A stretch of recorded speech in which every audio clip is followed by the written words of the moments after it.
The door at the end of the hall. I moved into this house 6 weeks ago. Quiet street, good neighborhood, rent ridiculously cheap. Too cheap. But I was desperate. New job, no family, barely enough in the bank to cover groceries. I didn't ask questions. I signed the lease.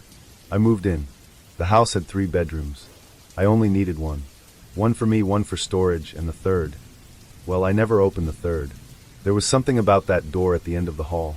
Something that made my stomach twist every time I walked past it. It was always locked anyway.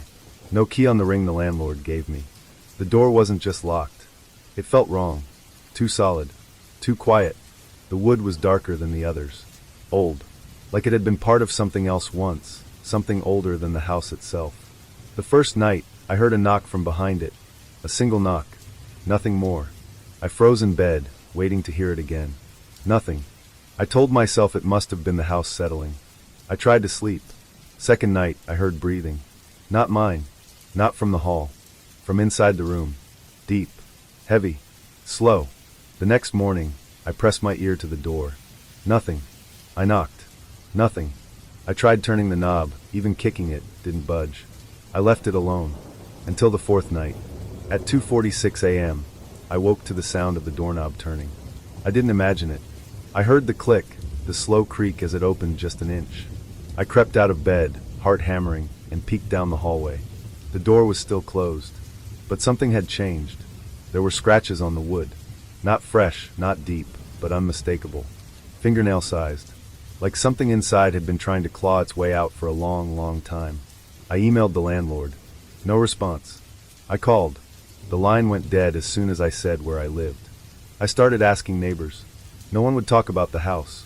One old woman just shook her head and told me, "The door opens for who it wants."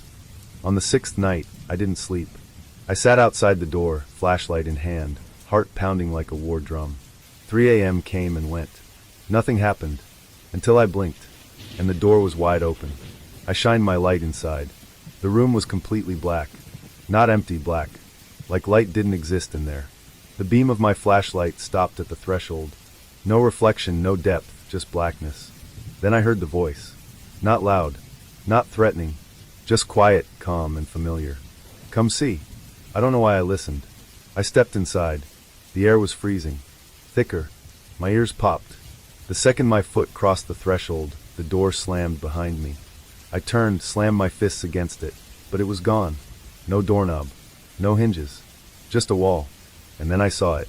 Or maybe I didn't. There was something moving in the dark. It had no shape. It shifted like smoke, like liquid thought. But it had eyes. Hundreds. Glowing red, pulsing like dying stars. It spoke again. "You've been chosen. You looked too long." I ran, but the room had no corners. No walls. No floor. Just endless black. My feet made no sound. My screams went nowhere. Time stopped making sense. Eventually, I wasn't sure who I was anymore. I forgot my own name. My memories blurred, then disappeared. But something stayed. Some piece of me. My fear. Fear is what it feeds on. Last night, the door opened again. I saw someone standing in the hall. A new tenant, maybe. Curious. Young. Just like I was. I tried to scream. To warn them. But now I'm part of the dark. Part of the room. The door has been closed again. But it won't stay that way. Not forever. Soon it'll open. And maybe next time, you'll be the one standing in the hall.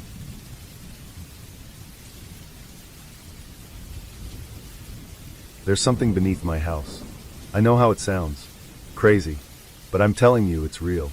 I didn't always live here. I inherited this place after my uncle died. He was a strange man.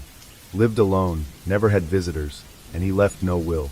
Just a single line in a crumpled envelope taped to the fridge. "Don't open the trapdoor." I didn't even know there was a trapdoor until a few days after moving in. It was under the old rug in the laundry room.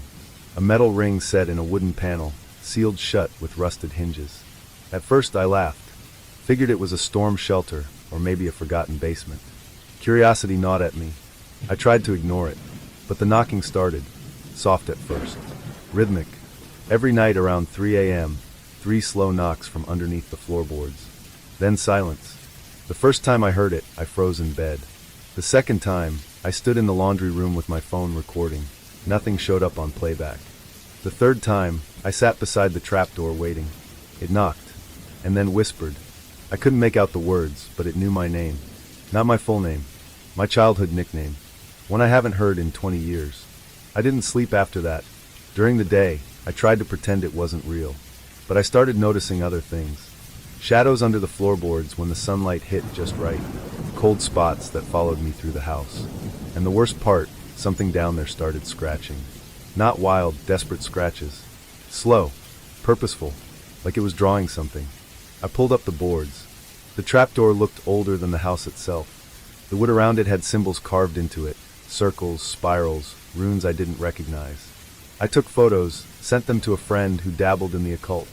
She told me not to touch it, said it was a binding seal, said whatever was down there wasn't supposed to leave. But something had changed. The knocking grew louder, stronger. I swear the floor pulsed sometimes, like something was breathing just below the surface. Then one night, I heard it say something, clear as day. Let me up. I didn't. I couldn't.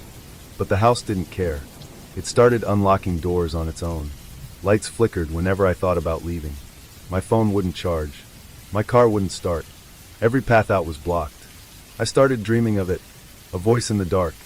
A figure with no face, only hands, too many hands, reaching through the boards, pulling, dragging. Each night, it got closer. Then yesterday, I woke up to find the trapdoor open. Just a crack. There were drag marks on the floor. Something came out, and it didn't go back. Now the house is quiet. The knocking has stopped. But I know it's still here. I can feel it watching me from corners I can't quite see. Mirrors fog when I pass by. I wake up with bruises I didn't have the night before. This morning, I found a note in my own handwriting on the fridge. Don't open the second one.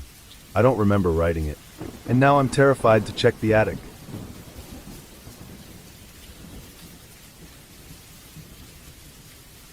I was never supposed to take the night shift. I'm just a part-time security guard, filling in for a guy who broke his leg. The hospital had been shut down for nearly 10 years. No patients, no staff, just an empty, rotting shell of what it used to be. But the city kept a guard on site. Vandalism, they said. Teenagers breaking in. I didn't ask questions. It was easy money. Just walk the halls a few times, check the locks, drink coffee, and wait for the sun.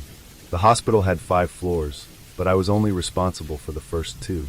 The 3rd, 4th, and 5th were supposed to be sealed off. Power cut. Elevators disabled. I didn't think twice about it until the lights came on. It happened around 2:34 a.m.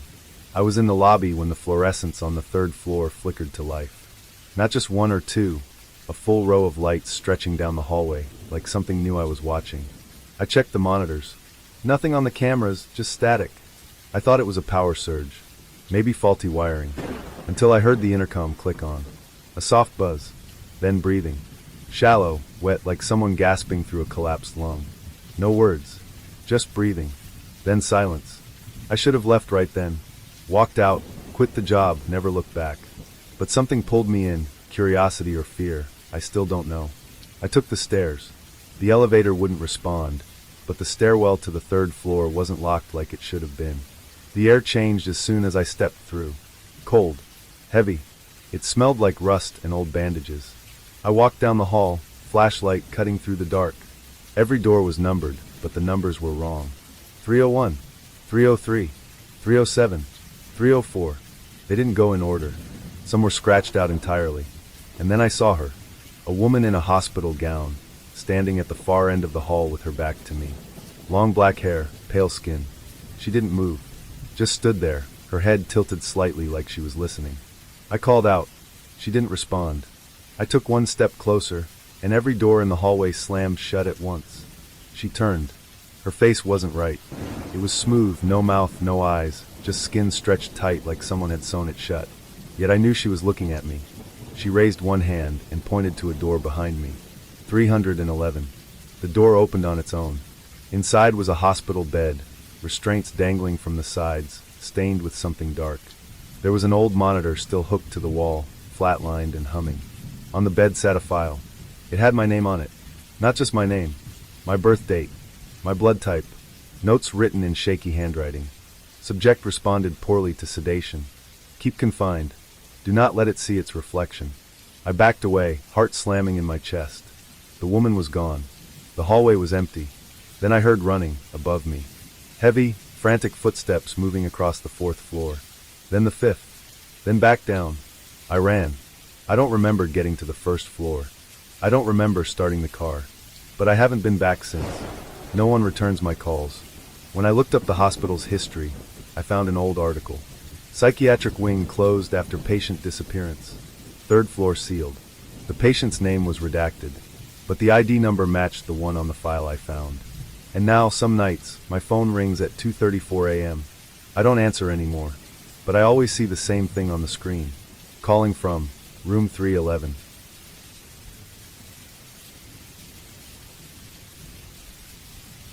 I grew up in a small, quiet town where nothing ever happened. It was the kind of place where everyone knew everyone, and the most exciting thing was when someone's dog got loose. But there was always one story, the one that all the kids whispered about and the adults refused to discuss. The forest. We called it Black Hollow. Not because of its trees or the way it looked, there was just something wrong about it. The trees were dense, and even in daylight, it always seemed dim inside. No one went in. Not really. Hunters avoided it. Campers never set up near it. And if someone did go in, they didn't talk about it afterward. If they came back at all. I thought it was all a story, until the path appeared. It wasn't there the day before. I walked my dog every morning, same trail, same loop by the edge of the forest. But that morning, there it was. A narrow dirt path, freshly carved between 2 trees that looked older than time. There were no tracks, no broken branches, just an opening that felt wrong. My dog refused to go near it. He growled, ears pinned back, tail between his legs. I laughed it off, tugged the leash gently. He bit me. Hard. That was the first time I saw real fear in his eyes. That night, I couldn't sleep.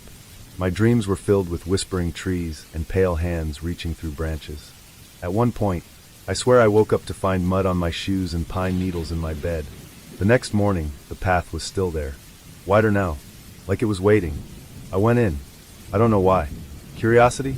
Something stronger? The air changed the second I stepped through. It was cold, too cold for early fall. The silence was complete. No birds. No insects. Just the crunch of leaves beneath my boots and the low hum of something distant and alive. After 10 minutes, I realized something was wrong. The forest had shifted. The trees weren't spaced right. They leaned toward me, trunks too tall, too thin. I turned to leave, and the path was gone. There was no trail behind me. Just trees. Endless, unnatural trees. I should have panicked. Instead, I walked. For hours. Time moved strangely. The sky above never darkened, yet I felt the weight of hours, days, maybe more. I saw things between the branches, faces maybe. Figures moving with me, always just out of view. Eventually I found a cabin. It looked ancient, moss-covered. The door was open like it was expecting me. I should have run, but my feet moved on their own. Inside, everything was covered in dust, except one chair in the center, and a journal. I opened it. Every page was filled with names, dates, desperate scribbles, some crossed out, some written over and over again. Then I found mine, my full name, written in perfect handwriting.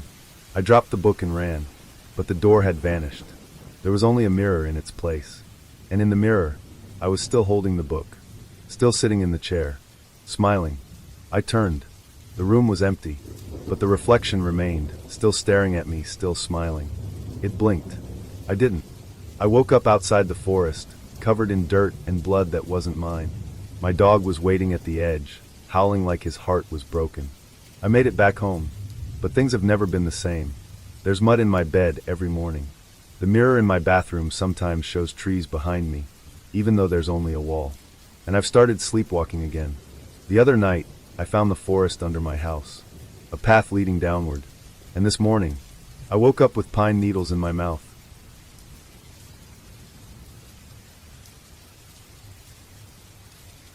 I used to work the graveyard shift at Hollow Pines Cemetery. It wasn't as creepy as it sounds.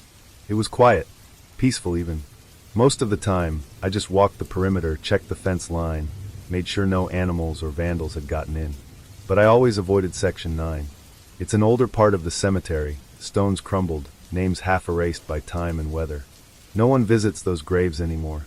The groundskeeper before me told me, only once, never to walk through that section after midnight.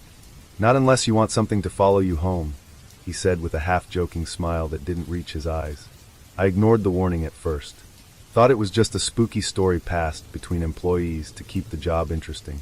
Until the night I heard the bell. There's a rusted little bell hanging from a tree in the middle of Section 9. No one knows who put it there or why. It doesn't ring. There's no wind. But at exactly 12:01 a.m. that night, as I passed the far edge of the section, the bell rang once. Just once. I stopped. Waited. Nothing. No movement, no wind. Just that single, perfect chime echoing through the cold. I radioed the office. Static. I turned back to leave, and saw that one of the graves was open. Not vandalized, open. Neat, clean, like it had been dug by a professional. The coffin was gone.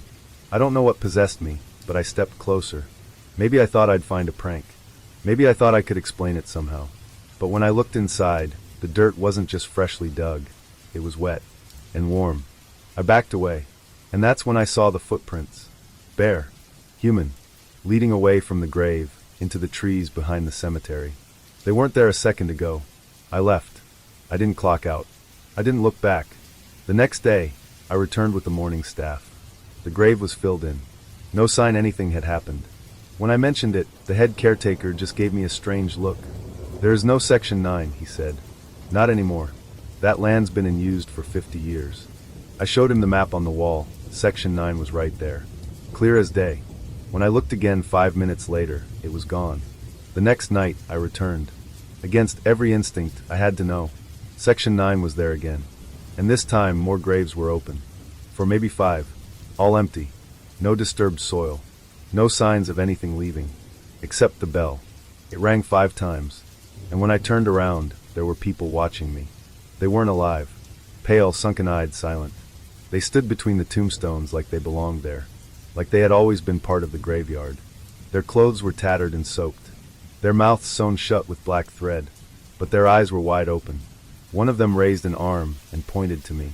Just like that, they all began to walk forward, slow and stiff, never blinking. I ran. I ran so fast I couldn't feel my legs. I didn't stop until I saw the gates. They didn't chase me. But the next morning, I found dirt under my fingernails. My boots were muddy.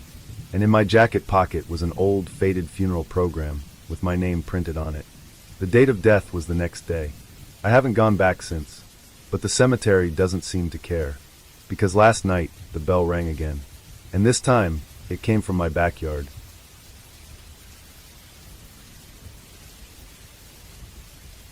I used to love train stations. Something about the echo of footsteps, the scent of metal and old concrete, the rhythmic announcements. It always felt like the beginning of a story. Now I can't even hear a train whistle without my hands shaking. It started when I missed my last train home. It was late, past midnight, and the main station in my city had mostly emptied. I asked the attendant at the help desk if there was anything else running. He hesitated, then looked over his shoulder and muttered, "Platform 6. I'd been using that station for years. I knew there were only 5 platforms. I told him that. He didn't respond. Just slid me a paper ticket. No barcode. Just the words. One way. Platform 6. Departure 045. I assumed it was a mistake. But something made me go. Maybe I didn't want to go home. Maybe I just wanted to see. So I walked. Past platform 5. Past the last benches. Past the caution signs and dim emergency lights. And there it was. A narrow, cracked platform half swallowed by fog. No signs. No people. Just a rusted sign barely hanging by one chain. 6. A single train waited. An old black engine with cars that looked like they hadn't moved since the 1940s. No lights. No conductor. I should have walked away. Instead, I stepped on board. The inside was dim, lined with wooden seats. Dust floated through the air like ash. I walked through 3 empty cars before finding someone. A man in a dark conductor's uniform sat at the back, hat pulled low, eyes hidden. He didn't speak, just raised one arm and pointed to a seat. The train began to move. There was no sound, no vibration, just the slow crawl of motion and the thickening fog outside. I looked out the window, but there were no tracks, no lights, just endless, pale gray nothing. The people appeared around me slowly. First one, then another, then dozens, all seated, all staring forward, silent. I never saw them get on. I never heard a single step. Some looked half-rotted. Others looked exactly like me. Then I noticed something else. They were all holding the same ticket. One way. I checked mine, but the words had changed. You were never supposed to leave. I stood to move cars, but each door led back to the same place. The same car. The same silent passengers. It felt like time had folded in on itself. Like the train had swallowed me whole. Eventually, the conductor looked at me, lifted his head. His eyes were stitched shut. He smiled. The next thing I remember is waking up on a bench outside the station. Morning. No one around. My clothes were covered in dust. My shoes soaked with something black and sticky. There was no record of a Platform 6. No camera footage. No ticket logs. But I still have the stub. And sometimes when I walk by the station late at night, I hear the sound of an old whistle in the fog. And something calls my name.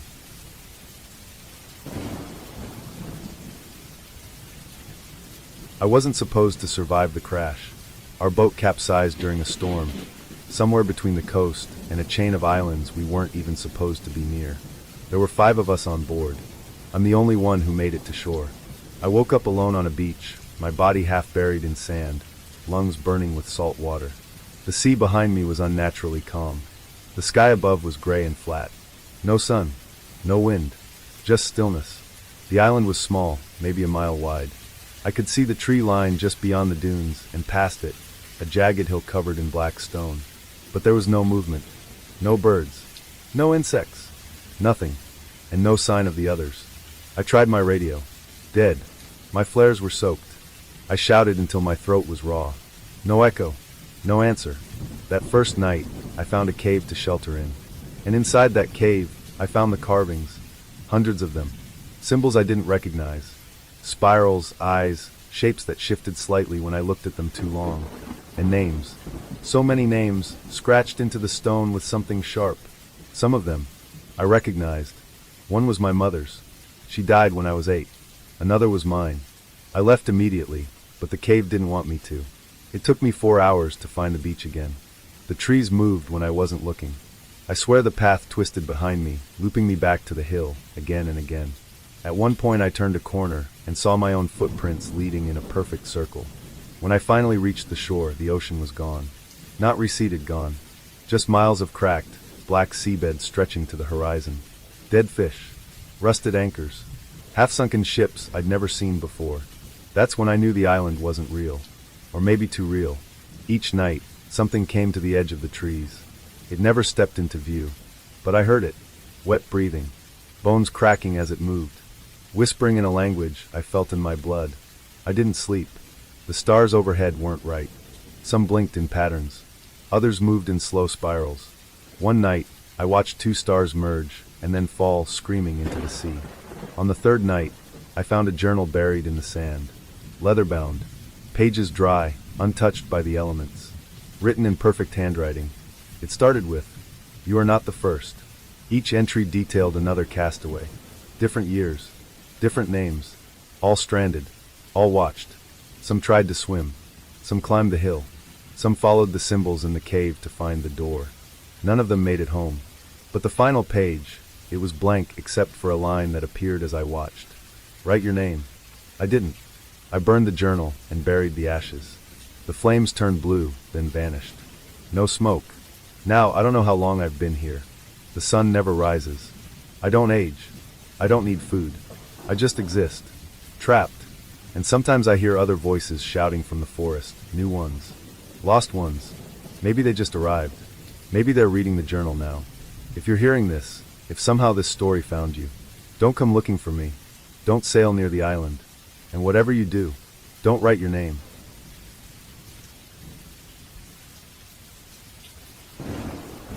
I'm not insane. I need to say that first. Because when I tell you what I saw inside that hospital, you're going to doubt me. You'll think it was a breakdown, a hallucination, just something in my head. But I know what I saw. It was supposed to be a simple job. I'd been hired by a restoration team to photograph the interior of an old psychiatric hospital before it was demolished. Archival purposes, historical preservation. The place, St. Isidora Psychiatric Hospital, shut down in the 70s after a string of incidents. Back then, locals called it the silencer. They said patients vanished, literally disappeared from locked rooms. No sounds, no struggle, just empty beds and erased records. Then the director vanished too. After that, the government sealed the place. I went in with my camera, a flashlight, and a faded blueprint of the building. It was like stepping into a tomb. Rusted wheelchairs in the halls, scattered patient files, scratch marks on the walls.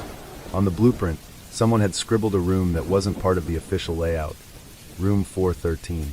Marked in red ink, with an arrow pointing to the sublevel. I should have ignored it, but I didn't.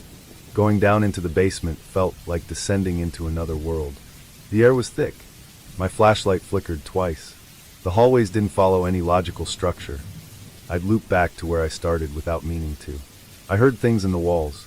Crying, whispering, laughter, slow and distant. Then I found it. Room 413. The door was cracked open. Inside, a rusted bed frame. And a mirror. But the mirror didn't reflect the room. It showed another room. Bright white. Clean. Sterile. And in it, someone sitting on the edge of the bed. It was me. Or some version of me. Paler. Dark eyes. A grin stretched across its face, unnatural and wide. It stood up, slowly, and began walking toward the glass. I stepped back. My heart was pounding. I turned to run. But the door no longer led to the hallway. Behind me was another room now. White. Bright. Empty. I was trapped. There was no time in that place. No noise. No change. Just the mirror. And the figure. Watching me from the other side. Always smiling. Sometimes mimicking me. Other times moving differently. Independent. Mocking. And then one day, he was gone. When I looked again, he was on my side of the mirror. And I was in his place. Now I'm the one watching. Now I'm the one smiling. And if someone else walks into room 413, maybe then I can finally leave. But until that day comes, I wait and smile.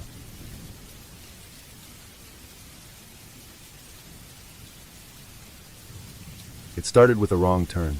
I was driving through rural Pennsylvania, late at night, trying to get to a friend's cabin. GPS was useless out there, and my signal had dropped hours ago. I'd been driving for what felt like days, and the fog was so thick I couldn't see more than 10 feet ahead. Then I saw the sign. Welcome to Durnhill, EST 1871. I'd never heard of it. It wasn't on my map. But I was desperate. Maybe they had gas, a phone, something. The town looked untouched. Frozen in time. Old brick buildings, flickering street lamps, gaslights on porches. A church bell rang somewhere in the distance. Midnight. The streets were empty. No cars. No animals. Just rows of perfect, silent houses. I parked and walked toward a diner with its neon sign buzzing weakly. It looked open. Lights were on. Inside, everything was pristine. Countertops polished, stools neatly lined up, menus placed on every table. But no one was there. Then, the jukebox turned on by itself. An old song played, something from the 1930s. I don't remember the name, but I remember the voice. Whispery. Wrong. I backed out and returned to my car. The fog was thicker now.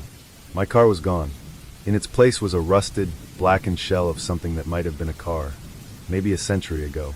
My keys were still in my pocket. I stared at the shell, heart racing, then heard the church bell again. But it was louder now. And closer. I turned around, and the town had changed. The buildings were crumbling. The lamps were off. Windows shattered. The sky above was pitch black, but no stars. Just darkness. And something was moving in it. I ran. I don't know for how long. Every corner I turned led to another street, another alley, another dead end. The architecture twisted, Victorian, then brutalist, then something impossible. Streets curled in ways that defied gravity. Doors opened into walls. Lights flickered in patterns like blinking eyes. Eventually, I found a library, the only building still intact. Inside, a single candle burned. On the table, a journal. I opened it. The entries were written in hundreds of different handwritings. All dates were from different decades. All said the same thing. You only find Durnhill when you're already lost. You can never leave after dark. Don't look at the bell tower. Of course I looked. I stepped outside. The tower was tall, crooked, reaching into the clouds. And standing on its edge, barely visible, was something watching me. I could feel it behind my eyes. I screamed. I don't even remember collapsing. When I woke up, it was morning. I was lying in the middle of a dirt road. No sign of Durnhill. No buildings. No fog. Just wilderness. My car normal, intact. was parked beside me with a full tank. I drove away without looking back. But every night since, I hear the church bell at exactly midnight. And when I check my window, I see the fog rolling down my street.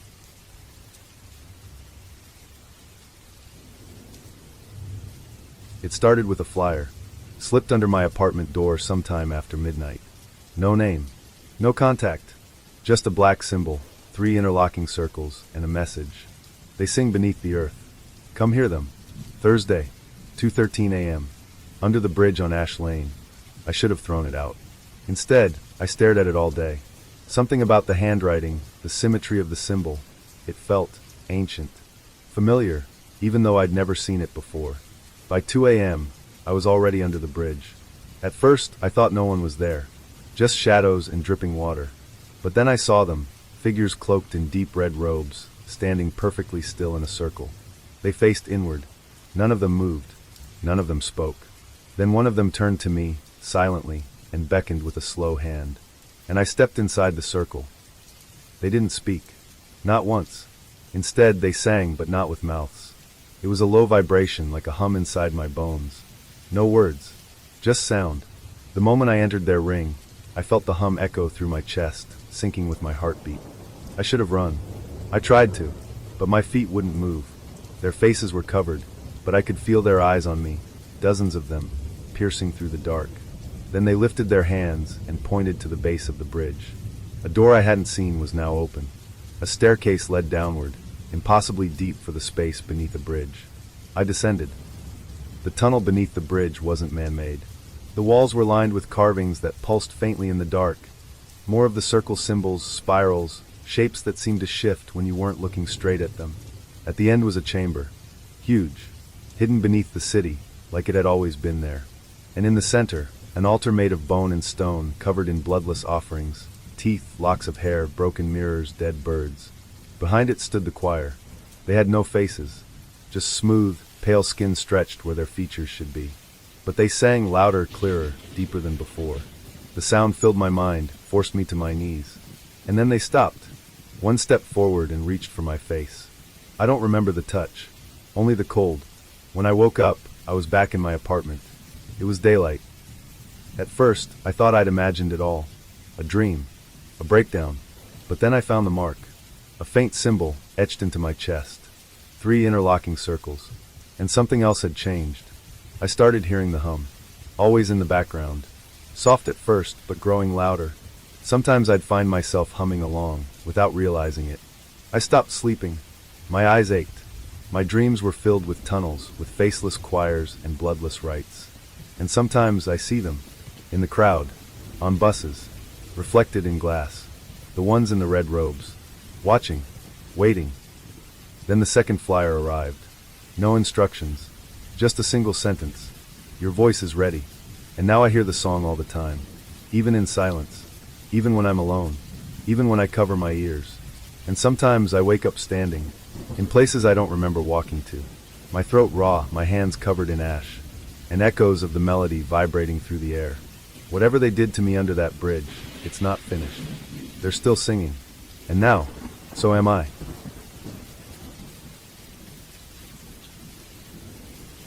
I used to love museums. The quiet halls, the smell of aged paper and varnished wood, that strange feeling that you're walking through other people's memories. But now I can't go near one without shaking. It started with an invitation, a private showing at the Morrington Museum of Human History, a forgotten building on the edge of the city, closed to the public for decades. The invite was handwritten, sealed with black wax, and simply said, "Midnight viewing. One guest only. Do not bring your phone." I thought it was a prank, or maybe an immersive art piece. I went anyway. When I arrived, the museum doors opened on their own. The interior was pristine. Marble floors, velvet ropes, spotlights on displays that didn't exist anywhere else. Glass cases held strange artifacts, bone flutes, cracked porcelain masks, rusted tools with symbols etched into their blades. But something was wrong. The air was too still. The lights didn't flicker, but they buzzed in strange pulses, like breathing. And each time I blinked, the exhibits seemed slightly different. A doll's head turned. A mirror cracked and mended. A painting's eyes followed me now. In the center of the main hall was a new exhibit. The nameless room. It wasn't on any map. Not even on the museum's guide plaque. Just a black doorway with no lights, no label, no rope blocking entry. So I went in. It was dark, but not empty. Dim outlines of furniture, a chair, a table, a bed. A museum room designed to look like a real place. But nothing had labels. No descriptions. No plaques. And the walls were mirrors. Not one, all four. As soon as I stepped in, the door closed behind me. The mirrors didn't show me. They showed other versions of me. One was asleep in the bed. One was crying in the corner. One just stood still and stared at me. But they all wore my face. And none of them blinked. Then the lights inside the room flickered, once, and I felt it. Something was now behind me. But I couldn't see it. Only its reflection. A tall, twisted figure with no face and a long coat made of glass fragments. It stood just inches away. When I turned to face it, there was nothing. But the me in the mirror smiled. I ran. I don't know how I got out. I remember crashing through the emergency exit, hitting the cold night air, and vomiting on the sidewalk. The door behind me slammed shut. When I looked back, the museum was gone. No building. No lights. Just an empty lot. But my reflection hasn't been the same since. Sometimes in glass, I see the other me. Still stuck inside that room. Sometimes screaming, sometimes smiling. I avoid mirrors now. Windows, polished metal, even water. Because one day, I know we'll switch places. He's waiting. And next time, the door will be open from his side.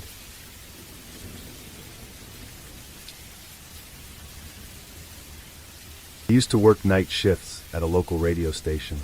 Just me, the equipment, and a 3-hour block of smooth jazz and pre-recorded traffic updates. It was easy money, until the station got sold to a private buyer. No name. Just a shadow company that signed the checks. The only condition? I had to start the shift 1 hour later, from 2 to 5 a.m., and I was instructed to include a new segment, the Listener's Hour. They sent no music for it, no ads, just a crate of old vinyl records, blank sleeves, and one rule. Play only the records marked 103.6. The first night I tried it, the station felt different. The lights dimmed on their own. The air had a faint metallic taste, like pennies in your mouth. And when I placed the first 103.6 record on the turntable, the static nearly shattered my headphones. But I pushed through, adjusted the levels, and let it play. What came out of the speakers wasn't music. It was a recording of someone whispering. Not in English. Not in any language I recognized. Just guttural syllables and harsh, wet consonants. But under the whispering, I could swear I heard crying. Not loud, distant. After the first track ended, I sat there frozen. Something inside me said to stop. To never play one of those records again. But I played the next one. The second record was worse. A woman screaming. Then silence. Then a single voice, clear and calm. You're listening now. We are too. I ripped the headphones off and turned the system off manually. Dead air for 5 minutes before the emergency backup kicked in. The control room felt colder now, and my reflection in the glass wasn't syncing with me. I was going to quit, but when I got home, I found a cassette tape on my pillow. No case. No label. Just a note. You're doing well. Don't stop now. I didn't tell anyone. I didn't sleep. That night, I went back to the station, determined to destroy the records. But the crate was gone, replaced with a reel-to-reel recorder, already loaded with tape, already playing. There were voices on that reel, hundreds of them, layered over each other, some laughing, some screaming, some praying. But the praying turned to chanting, and the chanting turned to something I felt more than heard, like someone opening a door behind my thoughts. And then the signal light on the console turned red. Call-in received. We never took live calls. I answered anyway. Have you seen it yet? The voice said. I couldn't speak. It's standing behind you. I spun around, nothing. Just the booth. But when I turned back, the soundboard was different. The dials were labeled in symbols. The clock no longer counted in seconds. It ticked in pulses like a heartbeat. Then the door slammed shut on its own. I tried to leave. I pulled at the handle, beat against the glass, screamed into the microphone. But the broadcast continued. I wasn't speaking, but my voice was on the air, reading numbers, names, coordinates I didn't know. When I looked at the monitor feed, the camera showed the booth. But I wasn't in it. Someone else was, wearing my face, staring into the lens, smiling. I don't remember blacking out, but when I woke up, it was 4:58 a.m. The broadcast had ended. Everything was back to normal. Except I was missing from the station logs, and the voice recordings of the entire night had been erased. I quit the next day, moved cities, changed my number, tried to forget, but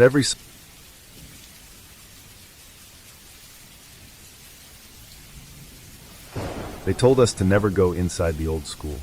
It had been shut down for decades after a fire in the East Wing.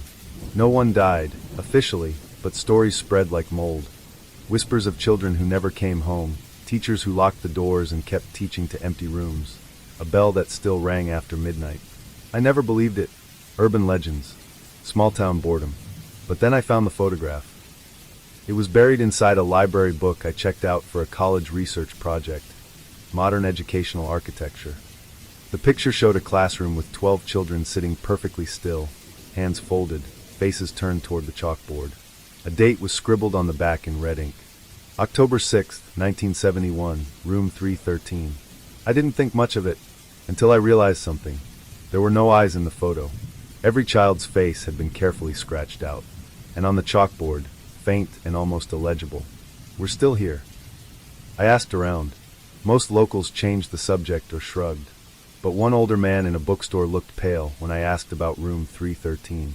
"They never built a room 313, he said. "The school was designed with 12 classrooms. It's not on any blueprint." But I saw the photo. He stared at me for a long time before saying, "Then you've already been marked." The next night, I had the dream. I was back in school, only everything was too quiet. I wandered halls that stretched into darkness, locker doors slowly creaking open by themselves. A smell of chalk dust and something rotting filled the air. I heard a bell ring, and behind one door, room 313, someone whispered my name. I woke up choking on dust, my hands covered in red chalk. I hadn't owned chalk in years. I went to the school. I told myself it was research, curiosity, but the truth was worse. Something was calling me. I could feel it in my bones. The building was fenced off and condemned, but the lock was broken. Graffiti covered the walls inside, and the air was thick with mildew. The fire damage was still visible, scorched beams, melted tiles, blackened desks. But as I walked deeper into the east wing, the smoke scent vanished. Replaced by disinfectant, the lights flickered on by themselves. And I saw it, a door at the end of the hallway, painted black, with a bronze plaque, 313. I stepped inside. Everything was pristine. Desks lined up in perfect rows, chalkboard clean, sunlight pouring in through windows that shouldn't exist, and in every seat sat a child, motionless, pale. They didn't blink. Then the teacher entered. She didn't look at me. She simply walked to the board and began writing numbers, long equations that spiraled into symbols I didn't recognize. She turned slowly toward me and said, "Take your seat." I couldn't move. I wasn't sure I had legs anymore. The children turned in unison, and every one of them had my face. I screamed and bolted out the door, down the hall, and back into the scorched wing. The air returned to smoke and rot, and the lights died behind me. I ran until I collapsed in my car, coughing and shaking. But my hands were covered in chalk again, and my phone had a new photo in its gallery. The same class photo, only now my face was in the front row, and the teacher was smiling at me. I left town that night, burned the book, trashed my laptop.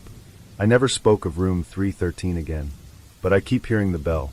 It rings at 3:13 a.m. every night. And this morning, someone slipped a paper under my door, a hand-drawn map of the school, and a message in red chalk. "You didn't finish your lesson."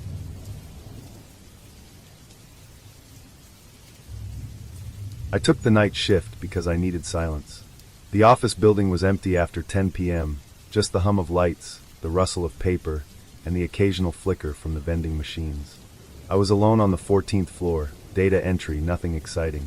The elevators were motion activated. If one moved, it meant someone called it.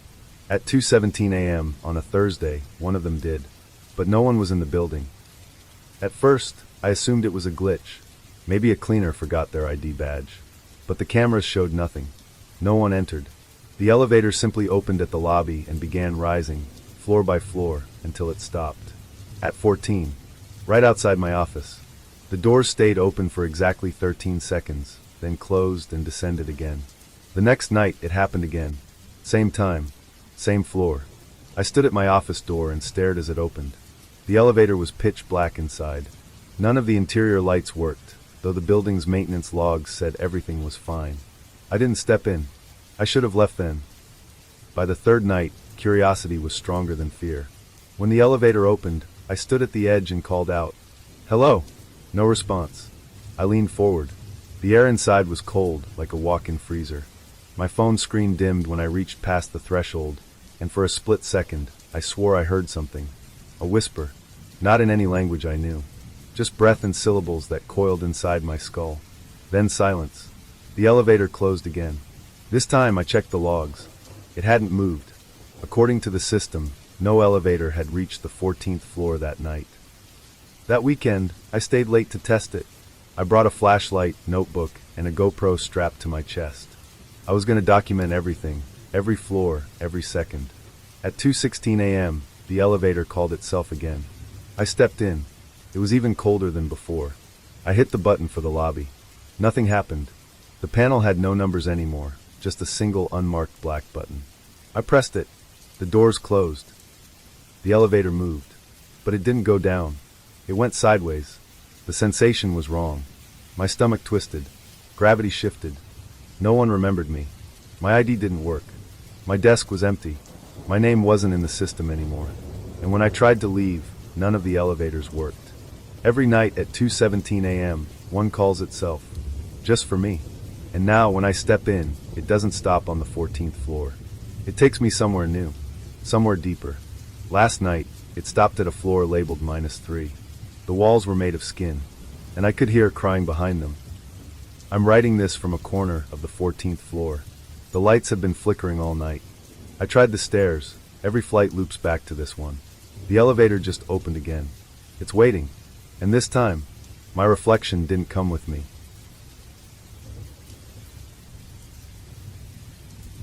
I've always had an unease with mirrors. Not fear exactly, more like suspicion. As if they were hiding something just beneath the surface. People say mirrors reflect reality, but I've never fully believed that. What if they reflect something else entirely? Something that wants out? 3 nights ago, I woke at 3:07 a.m., heart racing and drenched in sweat. The house was dead quiet, and the silence pressed in on me, thick and unnatural. I couldn't shake the feeling that something had disturbed my sleep, like a whisper too soft to remember. My mouth was dry, so I dragged myself toward the kitchen for water. That's when I passed the mirror in the hallway. Something was off. I stopped, looked directly at it. I wasn't sure what drew my attention. Maybe it was instinct. My reflection stood as expected, but there was something about its expression.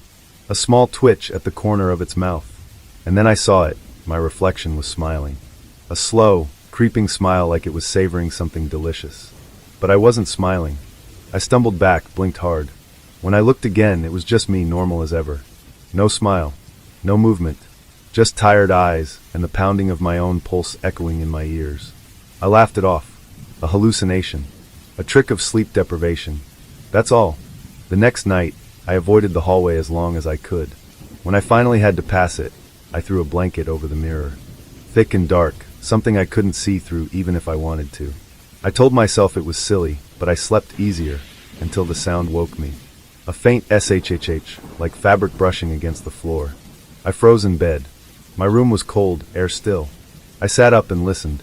Nothing. I crept into the hallway, and my stomach dropped. The blanket lay in a heap at the foot of the mirror. I hadn't heard it fall. It had been removed. And the reflection? It was waving. Not frantic. Not cheerful. Just a slow, methodical wave, as if acknowledging me, acknowledging itself. I stood there for what felt like hours. Then I ran. Locked my bedroom door.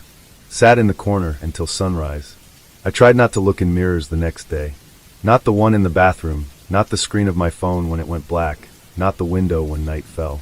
But it was always there, just out of the corner of my eye, that feeling like I was being watched by something wearing my skin. The third night, I decided to cover the mirror with something heavier. I moved a tall shelf in front of it, not elegant, but effective. I didn't sleep much. I heard creaks in the hallway. Whispers. One whisper, really. Over and over again. Let me in. I pretended not to hear. Told myself it was in my head. I didn't believe it, but I didn't want to believe the alternative. When I woke the next morning, the shelf had moved 2 feet to the left. I live alone. That night, I left the house. Drove 2 towns over to stay at a motel. Old and dingy but mirrorless, except the bathroom, and I kept the light off in there. I tried to sleep, but I kept feeling like there was a presence in the room. Heavy. Breathing. I cracked when I opened and froze. There was a mirror on the TV. A reflection I hadn't accounted for. And in it, I saw myself, except I was standing. I was sleeping. The reflection smiled again, wider than ever. Its lips pulled back to reveal far too many teeth. It raised one finger and pressed it to its lips. Shh. I left the motel at dawn. My head ached, and my stomach was in knots. I went home, thinking I could destroy the mirror once and for all. Smash it, burn it, bury it. But when I arrived, I found something worse. The mirror was gone. There was only a black void in the wall where it had been. No studs, no plaster, just a gaping absence that pulsed gently, as if breathing. I approached it slowly, feeling the cold radiating from it. I wanted to run, but my legs wouldn't move. The silence was complete. And then I heard it, the sound of footsteps. But not coming from the hallway. They were coming from inside the wall. Slow, dragging footsteps like bare feet against old wood. And then a hand appeared. Pale. Thin. Fingers too long, curling around the edge of the hole.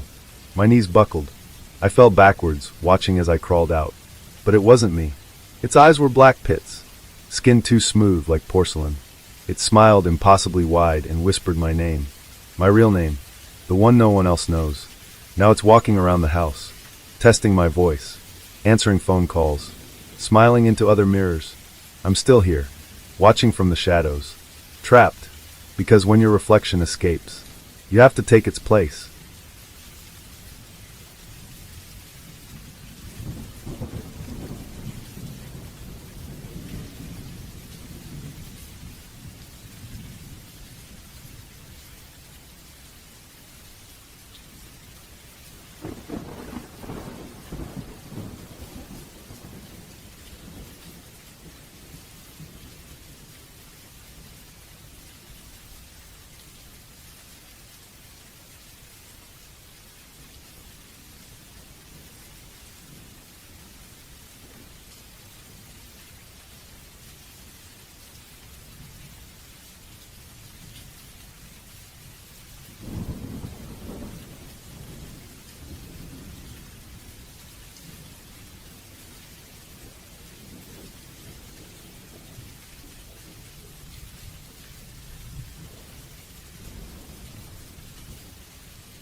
Jogging at night always gave me peace. No traffic, no people, no distractions, just my breath, the rhythmic slap of sneakers on pavement, and the cool air of the suburbs at 3 a.m. I used the same route every time, down Ashcroft Avenue, past the cemetery, 2 lefts by the abandoned train yard, and back up to my apartment. It was a loop, always the same, until it wasn't. It started subtly. I passed a broken streetlight that flickered like always, but something about the sound was off. Too deliberate, like it was mimicking electricity. I shook it off and kept going, breathing steady. But at the halfway mark, where the train yard fence should have been rusted through, I noticed it was new. Not just repaired, replaced. A perfect black chain link, gleaming under the moonlight. Fresh. Wrong. Then came the footsteps. At first, I thought it was just the echo of my own pace. But they didn't sync. They were half a step behind, then half a step faster, then stopping entirely while I kept running. I turned. No one. Just empty sidewalk and the hum of distant streetlights. But I felt it, being watched. The air had gone still. Even the insects were silent. That's when I saw the jogger. He was across the street. Same hoodie. Same shoes. Same build. He ran exactly like me. Same posture, same arm swing, same stride. Only he wasn't real. He was gliding, just inches off the ground, feet never touching the pavement. His face was hidden beneath his hood, but I could feel his gaze, digging into my chest, sinking with my breath. I picked up the pace. So did he. No matter how fast I ran, he stayed across the street, perfectly parallel. He never got closer, never fell behind, but he was there. Every turn I made, he mirrored.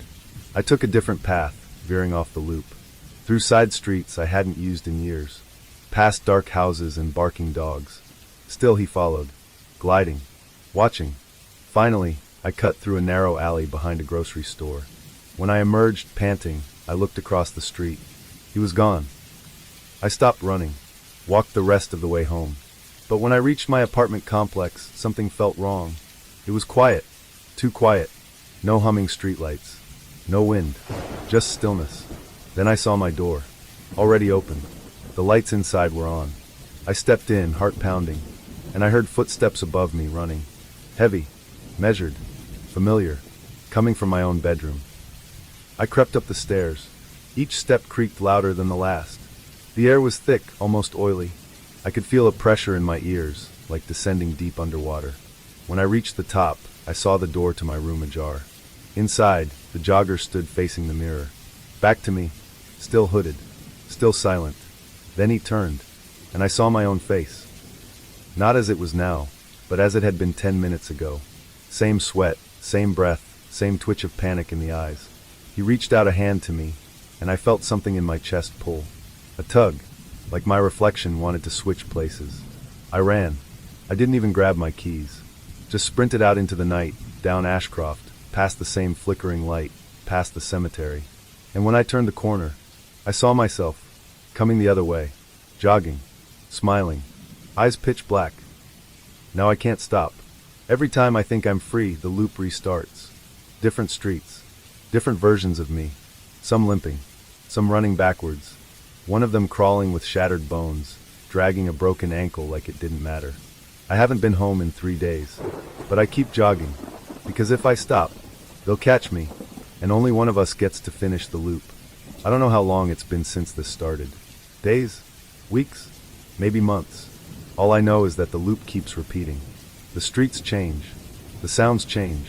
Even the sky changes. But I keep running. And now, the other MES are getting closer. The first one tried to reach me last night. He stumbled like his legs were broken, but his mouth was stretched into a wide, torn smile, like pain didn't matter anymore.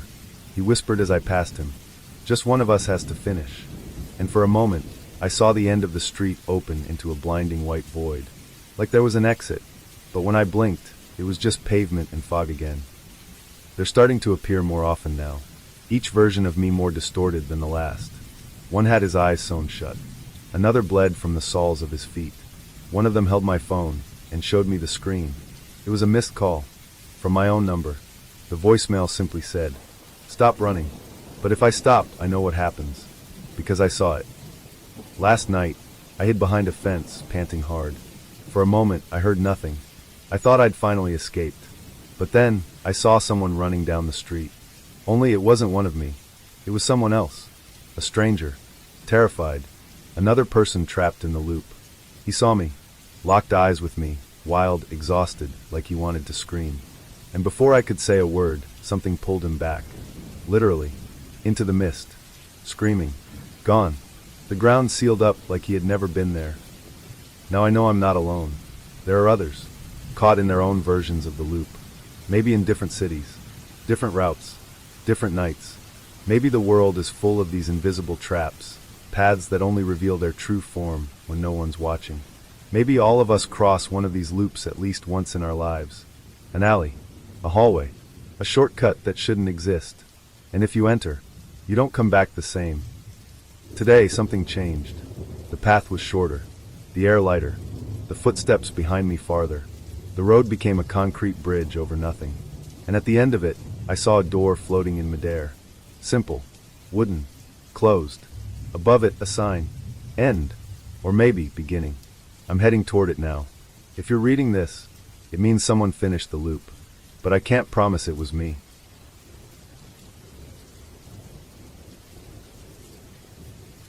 I used to scan radio frequencies late at night. Not for music, just for the static. Something about the white noise calmed me, especially when the insomnia kicked in and my thoughts spiraled too loud for sleep. I had this old shortwave radio I'd picked up at a garage sale. Heavy, cracked tuning knob, dented metal casing. Looked like it had been through a war. The man who sold it to me didn't ask for money. He just looked me dead in the eye and said, "Don't go past 547. I laughed. Thought it was a joke. I wish I'd listened. For weeks, I kept it between 300 and 500 kilohertz, drifting through bursts of old Morse code, whether broadcasts, distant chatter in foreign tongues. Then one night, somewhere between boredom and obsession, I twisted the knob just a bit too far. 547.1. The moment I hit it, the static vanished. Not faded, vanished. Dead silence. Then a voice. Soft. Wet. Like something breathing just behind the speaker. It said my name. I froze. I hadn't told anyone about the radio. Not even my roommate. The voice spoke again. Not English. Not anything I recognized. The syllables scraped like bone against metal. I felt them in my stomach, in my spine, like a sickness blooming behind my ribs. And underneath the voice, I heard something else. A scratching sound, faint but rhythmic, like fingernails on the inside of a box. I turned the radio off. The scratching didn't stop. That night, I dreamed in static. Not images, just pure white noise. But I felt things in it. Cold hands. Open mouths. Something waiting behind a glass wall, tapping. When I woke up, my fingernails were black with dirt.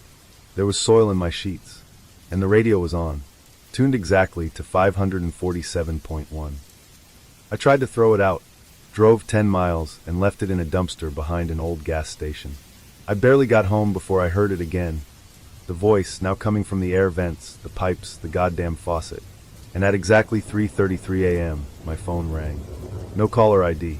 I answered, and the voice whispered, "We found the frequency inside you." I haven't slept since. I've torn apart my walls looking for speakers, transmitters, anything.